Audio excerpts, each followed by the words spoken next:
Hello! இன்னைக்கு நான் உங்களுக்கு செஞ்சு காட்ட போறது ஒரு ஹெல்த்தியான ரெசிபி. சிறுதானியத்த யூஸ் பண்ணி எப்படி சாஃப்ட்டா இட்லி பண்றது, அதே மாதிரி மொறுமொறுன்னு தோசை எப்படி பண்றதுங்கிறதும் உங்களுக்கு நான் செஞ்சு காட்ட போறேன். இது எப்படி செய்றோம்னு பார்க்கறதுக்கு முன்னாடி, இதுக்கு தேவையான இன்கிரீடியன்ட்ஸ பார்த்துருவோம் வாங்க. இதுக்கு ஒரு பாத்திரத்துல 1 கப்பு சாமம் எடுத்திருக்கேன். 1 கப்பு குதிரவாளி,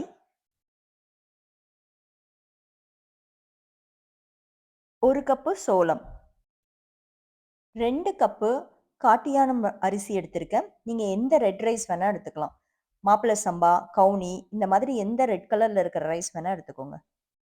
இது கூட கருப்பு உளுந்து 1 கப் எடுத்திருக்கேன்.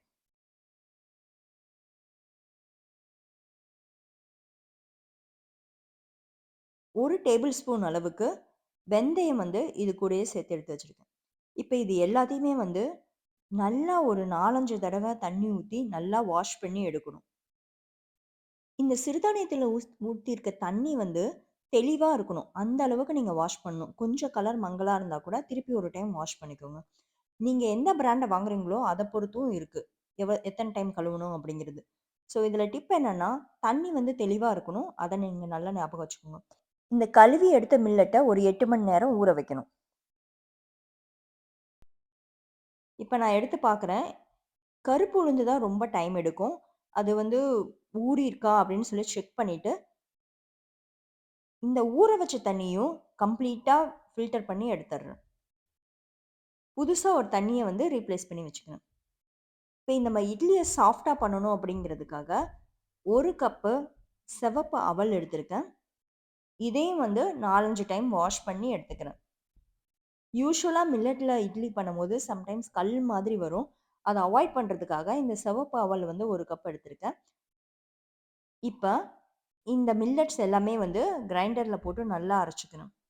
எனக்கு இத அரைச்சு எடுக்கிறதுக்கு 1/2 அன் ஹவர் ஆச்சு. உங்களோட கிரைண்டர பொறுத்து இந்த டைம் மாறும். புது கிரைண்டரா இருந்தா சீக்கிரம் அரைச்சிரும். பாதி அரைஞ்சதுக்கு அப்புறம் இந்த சிவப்பு அவல் ஊற வச்ச சிவப்பு அவல் இருக்கு இல்லையா? அதையும் இது கூட சேர்த்துக்கிறேன்.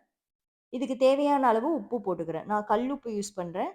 அதனால 2 டேபிள் ஸ்பூன் உப்பு இதுக்கு யூஸ் பண்ணணும். இது அரிசி மாவு மாதிரி ரொம்ப நைஸா வராது. சில இடத்துல இந்த கருப்பு உளுந்தோட தோல்களும் கொஞ்சம் கொஞ்சமா தெரியும். இப்ப நான் இத அரைச்சு ஃபுல்லும் எடுத்து வச்சுட்டேன். இத கழுவுன தண்ணியும் தனியா எடுத்து வச்சிருக்கேன். இப்ப நான் இத ஒரு 8 மணி நேரத்துக்கு ஃபெர்மென்ட் பண்ண போறேன். புளிக்க வைக்க போறேன். இது நீங்க எந்த இடத்துல இருக்கீங்களோ அத பொறுத்து மாறும். நான் யுஎஸ்ல இருக்கனால இத அவனுக்குள்ள வச்சு புளிக்க வச்சேன். எனக்கு 8 மணி நேரம் ஆச்சு. மாவு இந்த பதத்துல இருக்கும்போது, நீங்க இட்லியோ, தோசையோ போட்டு எடுத்துக்கலாம். நான் இது இட்லி நல்லா வெந்து எடுக்கணும். எனக்கு 15 நிமிஷம் ஆச்சு ஒரு இட்லி வெந்து எடுக்கிறதுக்கு. இப்ப பார்த்தீங்கன்னா, இட்லி நல்லா வெந்துருச்சு.